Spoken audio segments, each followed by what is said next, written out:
Y para todos mis hermanos, hemos estado trabajando el Evangelio de Marcos de manera expositiva y hemos estado avanzando en el Evangelio, llegando hoy al final del capítulo 6. Y quiero iniciar haciéndoles una pregunta. ¿Qué, si tuvieran la oportunidad de conversar con una persona que está enferma, cuál creen ustedes que sería su necesidad más grande? O si le preguntaras a una persona enferma, ¿qué quisieras en este momento? La respuesta más probable sería estar sana. A nadie le gusta estar enfermo. La enfermedad es algo muy incómodo. La enfermedad, de hecho, es una realidad innegable y vivir enfermo es algo que ninguno quiere. Y grandes cantidades de dinero son invertidas para curar enfermedades de todo tipo, desde una simple gripa a enfermedades mucho más complejas como un cáncer, el SIDA, recientemente el coronavirus, etcétera. Y eso que no pensamos en otro tipo de enfermedades como las enfermedades de tipo mental o aquellas que son llamadas enfermedades huérfanas, esas que solamente tiene un pequeño poblado, un pequeño puñado de la población a nivel mundial, pero que causan igual grandes estragos. Todos podemos ver la realidad de la enfermedad. Y lo más triste de esto es que por más esfuerzos que se hagan para mitigar la enfermedad, pareciera que esa es una batalla sin cuartel. Por cada enfermedad que se cura, nuevas enfermedades van naciendo. Los virus van mutando y son cada vez más complejos de tratar. Cada uno de nosotros tenemos que reconocer la realidad de ese panorama tan desalentador. ¿Y qué hacer ante ese panorama? Bueno, el pasaje del día de hoy nos lleva a mirar a Jesús como un Salvador compasivo. Muchos en la época de Jesús fueron curados de diversas enfermedades. El asunto, mis amados hermanos, es que como lo señalaba Mari al principio, no es solamente la enfermedad. Una enfermedad puede curarse y Dios puede obrar soberanamente sanando una enfermedad. Pero hay una enfermedad del ser humano que necesita un tratamiento mucho más profundo y más intenso del que a veces nosotros nos damos cuenta. Y esa fue la situación que tuvo que enfrentar Jesús y sus discípulos en la época en la que él estaba predicando. Muchos fueron sanados, pero no acudían a Jesús por las verdaderas motivaciones o con las motivaciones correctas. Y de hecho, mis amados hermanos, nosotros podemos ver que cuando Jesús llegaba a un lugar, los milagros empezaban a ocurrir. Eso hizo que muchos los buscaran para ser sanados. La semana pasada nosotros estuvimos viendo cómo Jesús había caminado sobre el mar cuando los discípulos se dirigían desde la región en donde estaban hasta Bethsaida, y entonces una tormenta, un fuerte viento interrumpió su trayecto cuando ellos estaban solos en la barca. Así que Jesús va en rescate de ellos y les enseña lo que significa esto. Marcos nos quiere mostrar que estamos precisamente en el año de más popularidad de Jesús. Era su momento cumbre. Multitudes lo seguían donde quiera que iba. Y aún no se ha respondido a la pregunta más importante que nosotros hemos estado tratando de responder. Recuerden, Marcos se divide en dos partes. Y la primera parte nos responde a la pregunta, ¿quién es Jesús? También se nos ha mostrado cómo es conocido Jesús por quienes lo habían oído, por quienes sabían algo de él. Algunos pensaban que era Juan el Bautista, y este es el caso del rey Herodes, que lo había confundido con Juan el Bautista. Es reconocido como maestro por la multitud que es alimentada en el lugar desierto. Es reconocido por sus discípulos como un fantasma cuando va caminando por las aguas y ellos están en medio de la tormenta. Es reconocido como un sanador por los moradores de las regiones a donde estaba predicando, pero aún no ha sido reconocido como lo que tiene que ser, como el Hijo de Dios, como el Señor.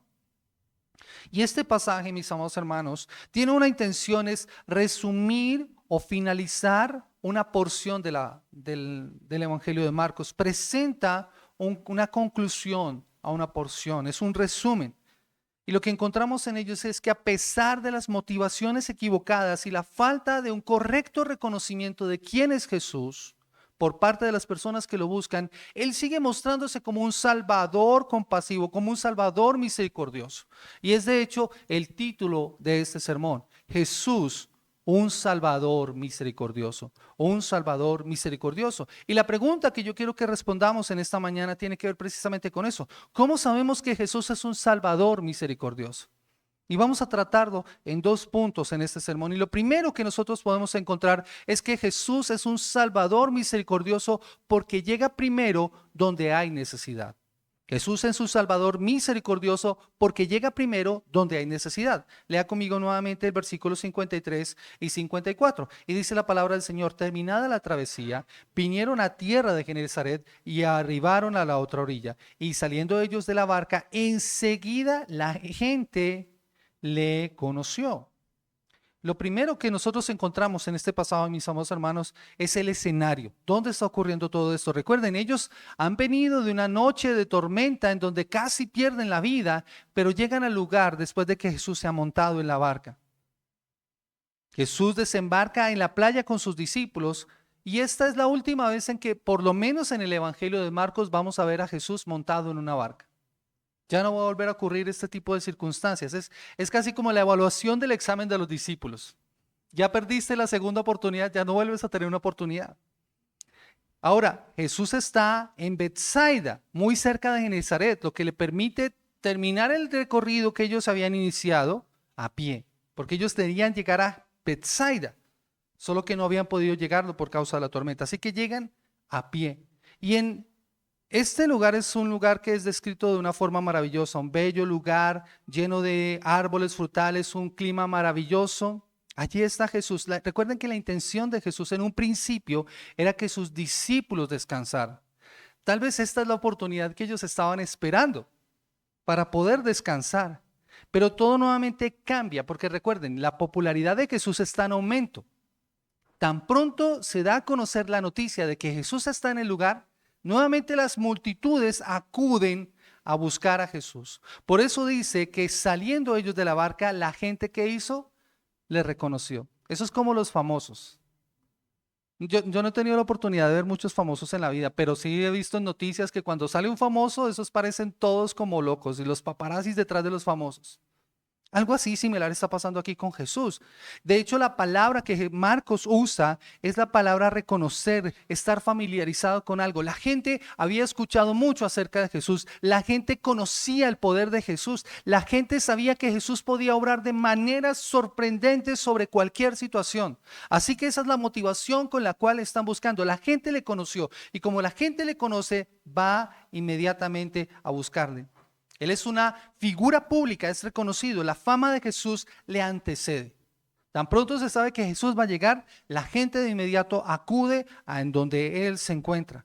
De hecho, Mateo nos dice que los moradores del lugar son los encargados de hacer correr la noticia de que Jesús había llegado al lugar. Yo me los puedo imaginar y quiero que utilicen su imaginación por un momento. Piénselo por un momento. Una noticia así no pasaría desapercibida. Tan pronto Jesús llega y las personas se dan cuenta que es Jesús, la gente empieza a decir: Jesús el Nazareno ha llegado. Vamos a avisarle rápido a todos los que están enfermos. Vamos porque Él puede obrar. Esa es la forma en la que la noticia se da a conocer. De inmediato la voz se corre y yo me los imagino diciendo: Jesús está aquí. La emoción de las personas tratando de encontrar a Jesús. Jesús está aquí. Vamos a buscarle. Ese murmullo seguramente se habría apoderado de las calles y de las casas. Y esto haría que las personas se pusieran en marcha a buscarlo y a ir donde Él se encuentra. Esto, mis amados hermanos, nos lleva a nosotros a traer una aplicación a nuestras vidas. Porque como creyentes, mis amados hermanos, nosotros somos llamados a hacer básicamente lo mismo que hicieron estas personas. ¿No deberíamos hacer nosotros lo mismo? ¿Contar dónde está Jesús para que las personas vayan a su encuentro? A pesar de que las multitudes en Marcos son mostradas de manera negativa, hay cosas de las multitudes que nosotros podemos aprender. ¿Cuándo muestras a Jesús? ¿Muestras dónde encontrar a Jesús a las personas? Mis amados hermanos, es algo para que meditemos en nuestros corazones y en nuestras mentes. Pero Marcos no solamente se queda con eso, sino que amplía su informe y nos expresa lo que Jesús hacía, mostrándonos solamente la compasión y reconociendo que Jesús es un Salvador misericordioso porque atiende a los que están en necesidad. Y esto nos lleva a nuestro segundo punto, mis amados hermanos. Versículo 55 al 56 dice la palabra del Señor: y recorrieron toda la tierra de alrededor y comenzaron a traer de todas partes enfermos en lechos a donde oían que estaba, y donde quiera que entraban, en aldeas, ciudades, campos, ponían en las calles a los que estaban enfermos y le rogaban que les dejase tocar siquiera el borde de su manto, y todos los que le tocaban quedaban sanos. Como les digo, la noticia se da a conocer rápidamente. De inmediato, los pobladores de esta región recorrieron apresuradamente todo el lugar para encontrarse con Jesús, persiguiéndole a donde quiera que estaba.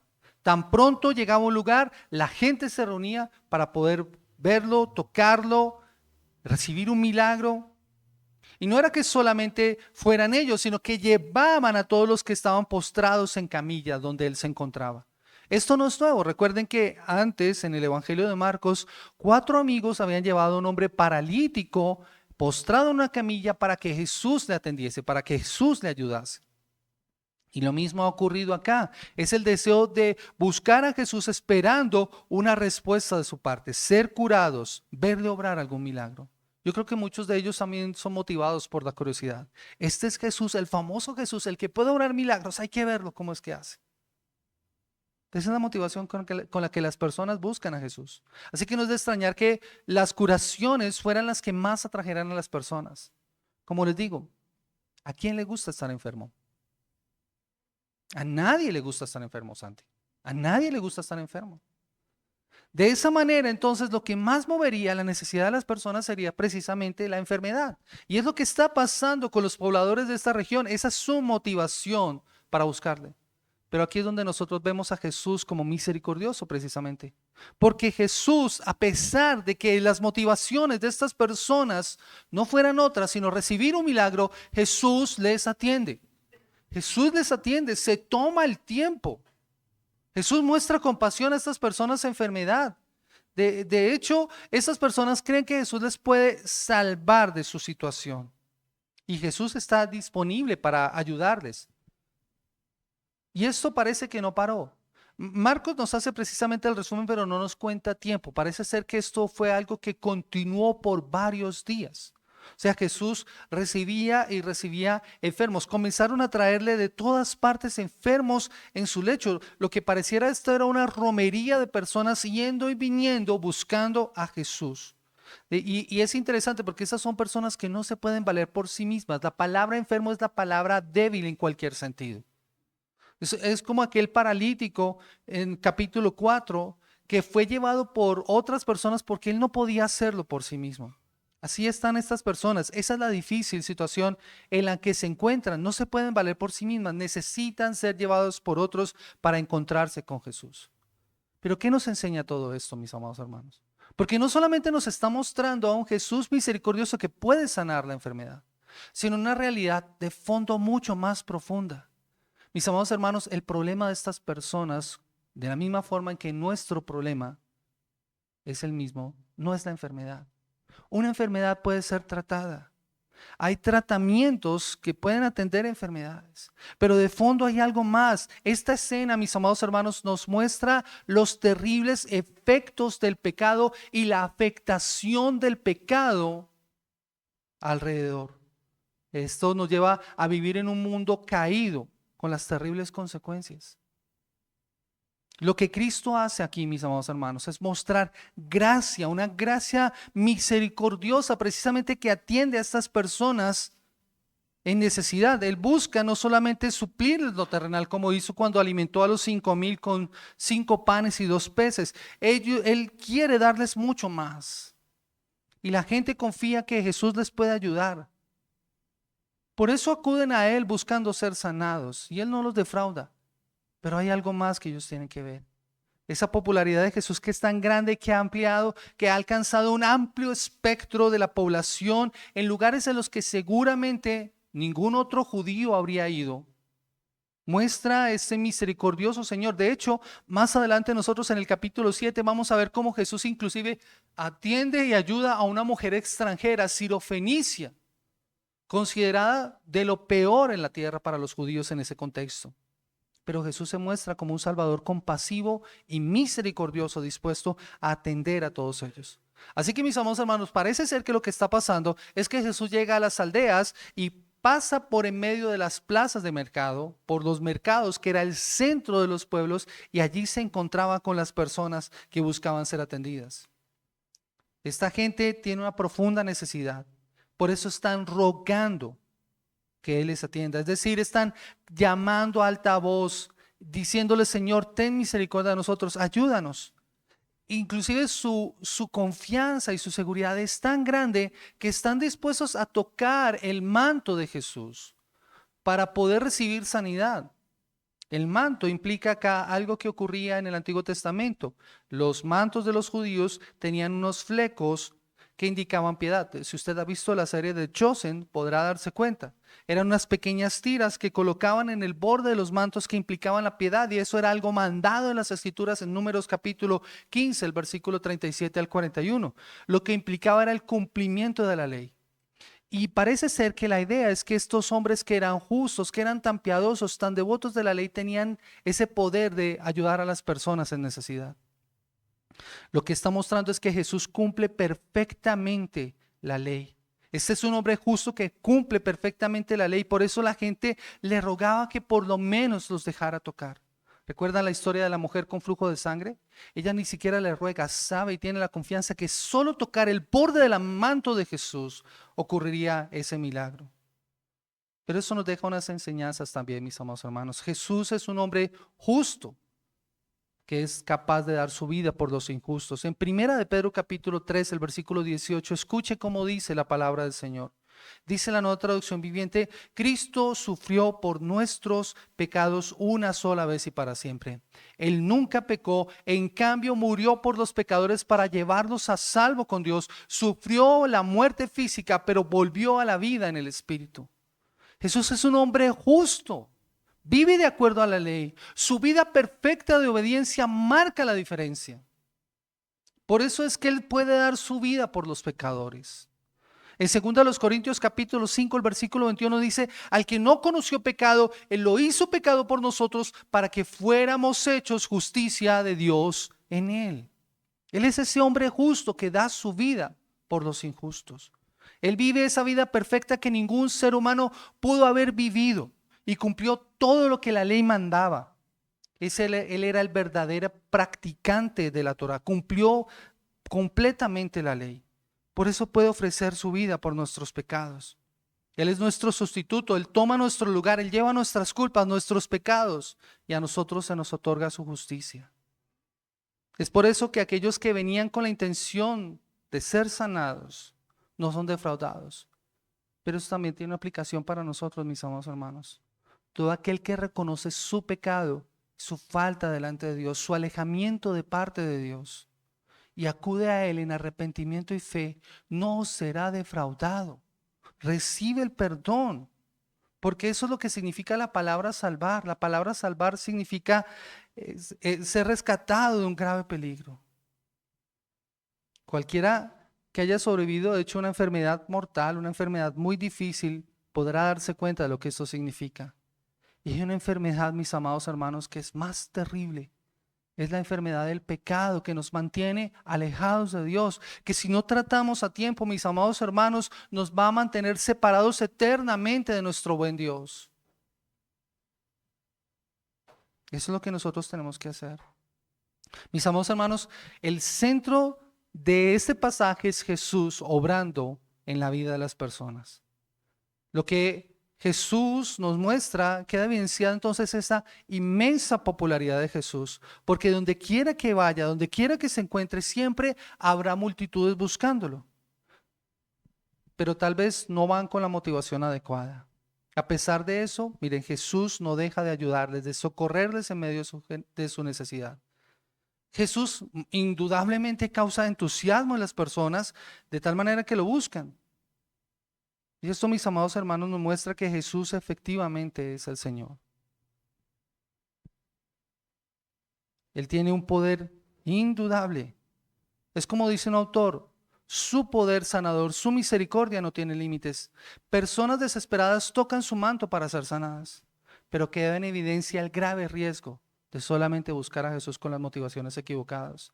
Dice otro autor, y quiero que escuchen esta frase con detenimiento: aunque muchos que experimentaron los milagros de Jesús nunca llegarían a aceptarle con fe salvadora genuina, solo los verdaderos creyentes, como los discípulos en la barca y quienes le confiesan como Señor, podrán pasar del simple asombro hasta la experiencia de oración.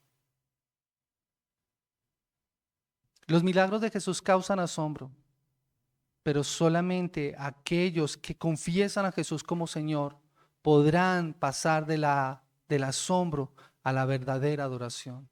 ¿En dónde estás tú?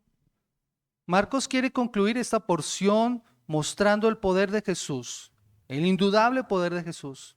Jesús no es una persona cualquiera. Piensen en esto, mis amados hermanos. Jesús no es cualquier persona, porque normalmente 5,000 personas no se pueden alimentar con 5 panes y 2 peces. Normalmente los hombres no andan en el mar. Normalmente los enfermos no son sanados instantáneamente. Nada de esto es normal, a no ser de que sea por el poder de Dios. Y Jesús tiene ese poder. Muchos tuvieron contacto con Jesús, pero no lo reconocieron o le reconocieron de manera equivocada. Por ejemplo, Herodes lo confundió con Juan el Bautista.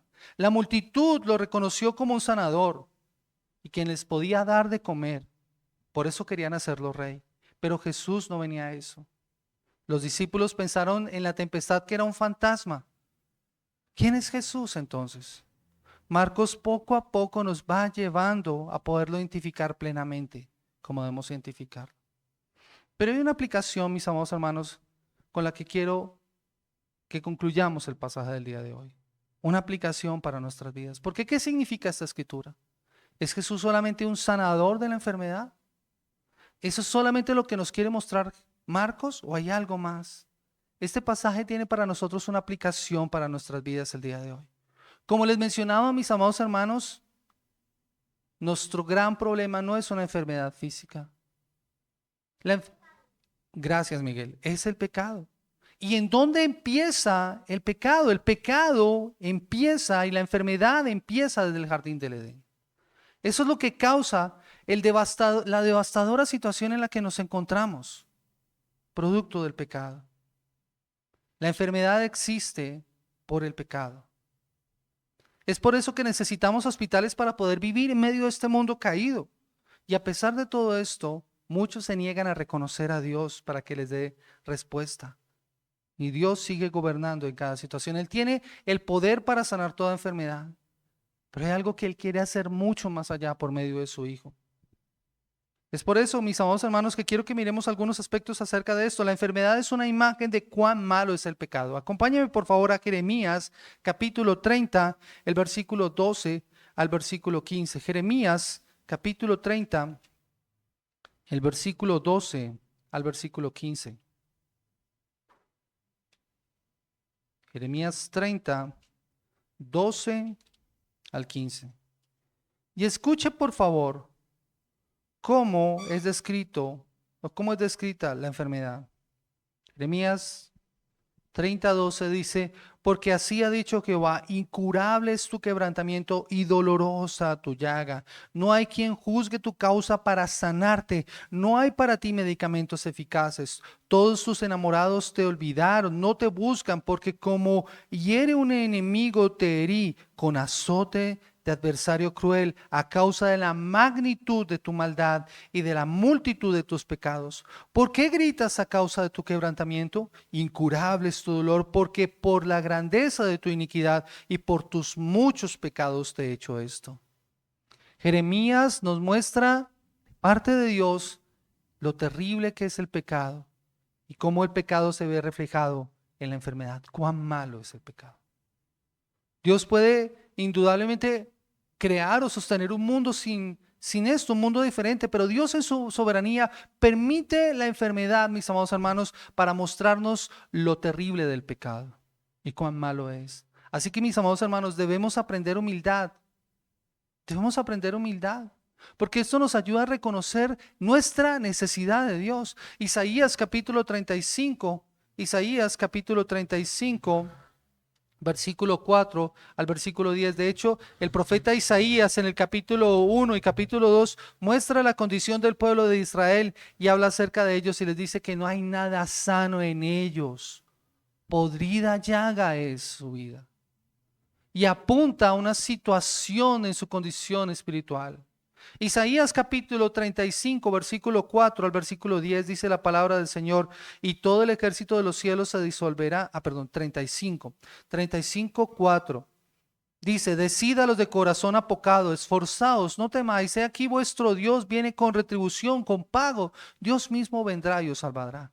Entonces los ojos de los ciegos serán abiertos y los oídos de los sordos se abrirán. Entonces el cojo saltará como un ciervo y cantará la lengua del mudo, porque aguas serán cavadas en el desierto y torrentes en la soledad. El lugar seco se convertirá en estanque y el sequedad en manaderos de aguas. En la morada de chacales y en su guarida será lugar de caños y juncos. Y habrá allí calzada y camino, y será llamado camino de santidad, y no pasará inmundo por él, sino que él mismo estará con ellos, y el que anduviere en este camino, por torpe que sea, no se extraviará. No habrá allí león, ni fiera subirá por él, ni allí se hallará para que caminen los redimidos, y los redimidos de Jehová volverán y vendrán a Sión con alegría, y gozo perpetuo será sobre sus cabezas, y tendrá gozo y alegría, y huirá la tristeza y el gemido. ¿Qué nos muestra este pasaje, mis amados hermanos? El pecado es terrible, y la enfermedad, evidencia del pecado, es terrible, pero hay una respuesta de parte de Dios. Él no quiere esa condición para su creación. Y su respuesta es el mismo actuar en favor de su pueblo. Ahora, si ustedes escuchan estas porciones, en el versículo 5 dice, entonces los ojos de los ciegos serán abiertos y los oídos de los sordos se abrirán. Entonces el cojo saltará como un ciervo y cantará la lengua del mudo. Si yo miro esto en perspectiva, ¿hacia quién apunta esta porción para que esto ocurra? En Jesús no hubo ciegos que vieron, sordos que oyeron, cojos que saltaron. Es Jesús. Así que este pasaje nos muestra el propósito del Mesías.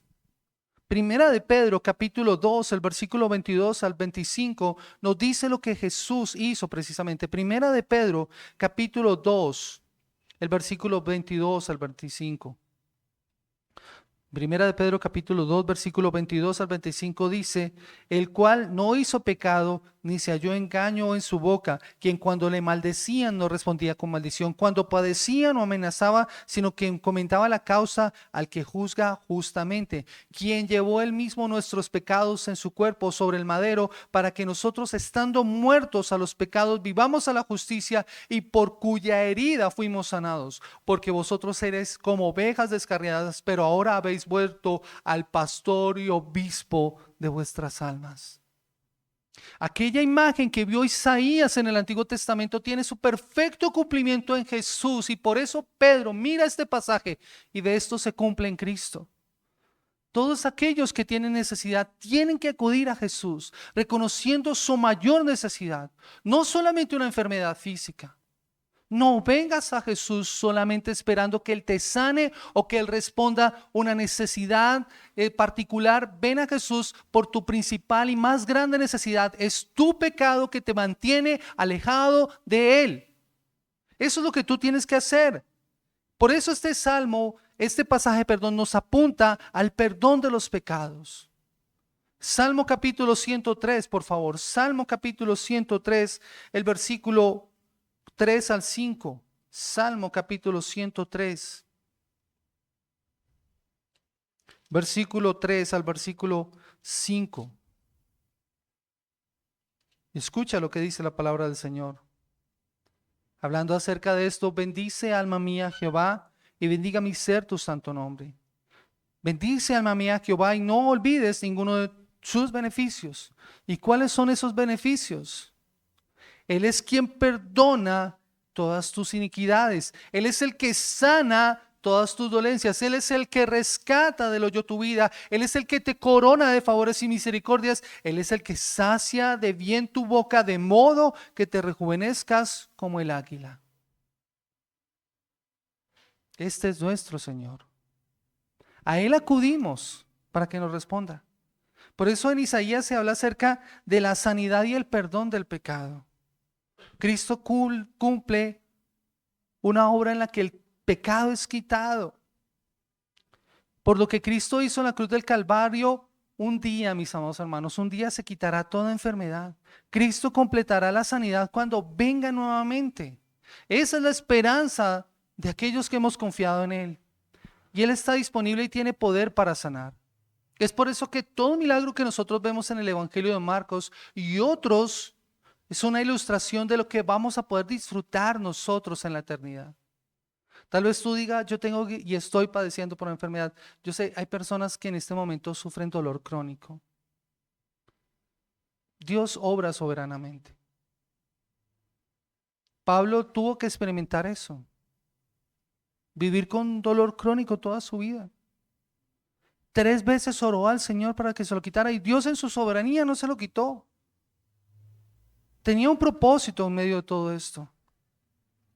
Mis amados hermanos, eso nos debe dar confianza, debe dar seguridad y nos debe poner en perspectiva reconociendo que algún día todo esto será quitado. En la cruz del Calvario no solamente se redime aquello que nos ha hecho alejarnos de nuestro Señor, del pecado, sino que se nos promete un lugar en donde no habrá dolor, un reino sin enfermedad.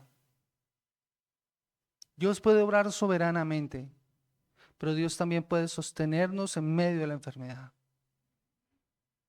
Así que mis amados hermanos, toda enfermedad, como lo hemos estado viendo, es causa directa o indirecta del pecado. Toda enfermedad es causa directa o indirecta del pecado. Todas las sanidades apuntan precisamente a esa obra perfecta de Cristo en la cruz del Calvario. Los milagros no se deben buscar porque sí. La enfermedad, mis amados hermanos, necesariamente nos muestra nuestra necesidad de un Salvador. Cristo no es solamente un Salvador, un sanador que libera de esas consecuencias, sino que libra completamente al individuo de su condición y le ayuda.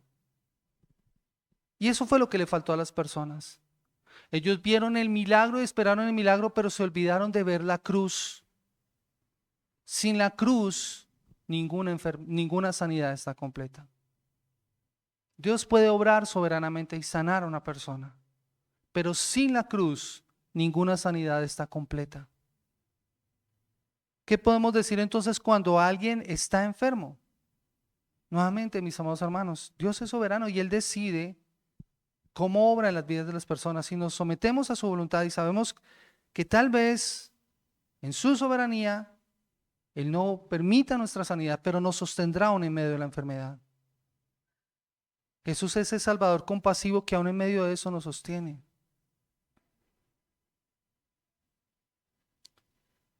Y hay algo más que este pasaje nos muestra, y es el hecho de que Jesús quiere ser una respuesta más allá de una alimentación o de una sanidad. ¿Recuerdan esa multitud que fue buscando a Jesús en Juan capítulo 6?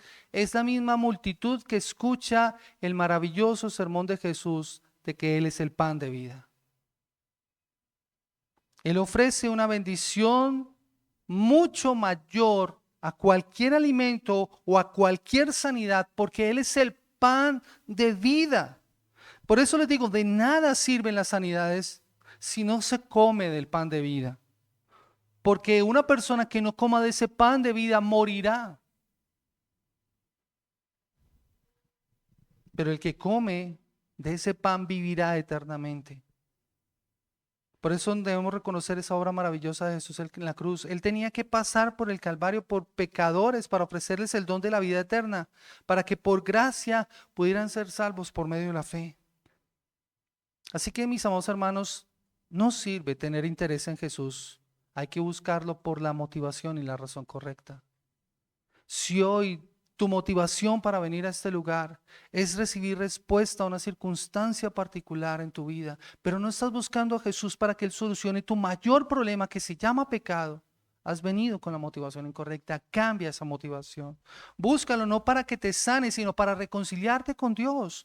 Solo los que le buscan pueden descansar en que Él es un Salvador confiable. Ahora, ¿quiere decir esto que el Señor no te va a ayudar? Claro, el Señor puede obrarlo, pero busca primero al Señor como debe ser. Solo los que buscan al Señor pueden descansar en que Él es un Salvador confiable. Y si tu corazón está destrozado y abatido, Él es un Salvador confiable y misericordioso que puede atenderte. Él llega a tiempo Él llega donde lo necesitan. Tal vez por eso has venido en esta mañana a este lugar. No es por casualidad que estés aquí. Él obra salvación en aquellos que están en sus pecados. Y esto, mis amados hermanos, nos debe llevar a considerar y a darnos cuenta de las devastadoras consecuencias del pecado, de vivir en este mundo caído. Ninguno de nosotros está inmune. Por eso necesitamos ser ayudados por Él. Ven a Cristo en arrepentimiento y fe y reconoce que tu mayor problema es la enfermedad del pecado. Como dice el profeta Isaías, no hay nada sano en nosotros, todo es hinchazón, podrida llaga. No es una cuestión física, es algo mucho más profundo. Nuestra enfermedad se llama pecado, pero nuestro Salvador se llama Jesús y su remedio se llama arrepentimiento. Si vienes a Él, al médico de médicos, por su tratamiento, nunca serás defraudado. Nunca serás defraudado. Y tenemos la esperanza, mis amados hermanos, de que algún día viviremos en un mundo sin enfermedad. Por eso murió Cristo, para redimir todas las cosas. Clama a Él como aquellos que están enfermos, y Él escucha. Y todos los que acercan a Jesús siempre van a recibir respuesta de parte de Dios para sus necesidades. Hoy yo les invito a que ofrezcamos una oración de gratitud porque tenemos un Salvador compasivo que tiene misericordia de nosotros en medio de nuestras aflicciones, en medio de nuestras necesidades y que acude a nosotros cuando clamamos a Él. El Salmo 34, versículo 17 dice: claman los justos y Jehová los oye y los libra de todas sus angustias. Cercano está Jehová a los quebrantados de corazón. Él salva a los contritos de espíritu. Muchas son las aflicciones del justo, pero de todas ellas le librará Jehová. Así que reconoce a Jesús como el Hijo de Dios, el Salvador del mundo y de tu alma. Y pídele a Él que te ayude. Y no vengas solo a Jesús. Trae a otros. Invita a otros que están en necesidad. La palabra del Señor nos dice que son los enfermos los que tienen necesidad de médico, no los sanos. El gran problema del hombre es que no reconoce su mayor necesidad, que es su pecado. Por la palabra de Dios nos dice que todos estamos enfermos con una enfermedad que se llama pecado y necesitamos a Cristo para que nos lave de nuestra maldad y purifique nuestros pecados y nos dé una nueva vida. Que el Señor nos ayude a poder vivir esa vida que Él quiere que nosotros vivamos. Que el Señor nos ayude para que nosotros podamos reconocer su grandeza y que Él es un Salvador misericordioso, que acude a nosotros cuando estamos en necesidad, de la misma forma en que lo hizo con aquellas personas que lo buscaron a pesar de que sus motivaciones no eran las correctas. Hoy nosotros tenemos entendimiento. ¿Saben por qué tenemos ese entendimiento? Porque podemos ver la cruz. Podemos ver la obra perfecta del Señor. Que el Señor nos ayude. Yo quiero invitarles a que en esta mañana oremos al Señor y le demos gracias. Señor, hoy este pasaje nos enseña acerca de las terribles consecuencias del pecado en la vida de las personas, la enfermedad. Aún sufrimos esas terribles consecuencias en nuestra sociedad. Aún sufrimos las terribles consecuencias de vivir en este mundo caído que espera ser redimido completamente cuando tú vuelvas por segunda vez. Señor, si algo podemos entender de este pasaje es que podemos acudir a ti, que eres un Salvador compasivo, que acudes cuando tenemos necesidad y atiende a todos aquellos que están en necesidad. Hoy reconocemos que nuestra principal necesidad no es solamente una enfermedad. A veces la enfermedad es algo que podemos sobrellevar. Otras veces tal vez sea un poco más difícil, pero si acudimos a ti confiados para nuestra salvación, en tu gracia tú nos ayudarás a sobrellevar las dificultades y la enfermedad. Oh Señor, también puedes obrar milagrosamente y sanar como tú quieras a las personas. Pero si en tu soberanía decides mantener, Señor, enfermedad en nosotros para que nosotros te miremos a ti, bienvenido sea. Como dijo el apóstol Pablo, yo me gloriaré en mis debilidades. Ayúdanos, Señor, a poder comprender eso, especialmente aquellos que hemos sido fortalecidos en nuestra fe. Y usa, Señor, todo esto para tu gloria y para tu honra, Señor. A todos aquellos que hemos descansado en ti, Señor, que hemos comprendido que nuestra circunstancia, nuestro problema se llama pecado. Veremos todo en perspectiva, Señor. Y guíanos a poder reconocer, Dios, que por medio de Jesús nosotros tenemos la respuesta porque tú eres el médico de médicos y atiendes al mayor problema del ser humano, que lo hiciste en la cruz del Calvario. Y ahora nosotros que hemos sido salvados podemos mirar con confianza hacia el futuro, no solamente esperando un día en el que ya no habrá llanto, ni dolor, ni tristeza, ni enfermedad, sino que nos encontraremos con el glorioso y precioso Señor nuestro Salvador, a quien daremos toda la gloria, todo el honor y toda la alabanza por los siglos de los siglos. A Él exaltamos en esta mañana y nos postramos delante de Él en el precioso nombre de Cristo Jesús.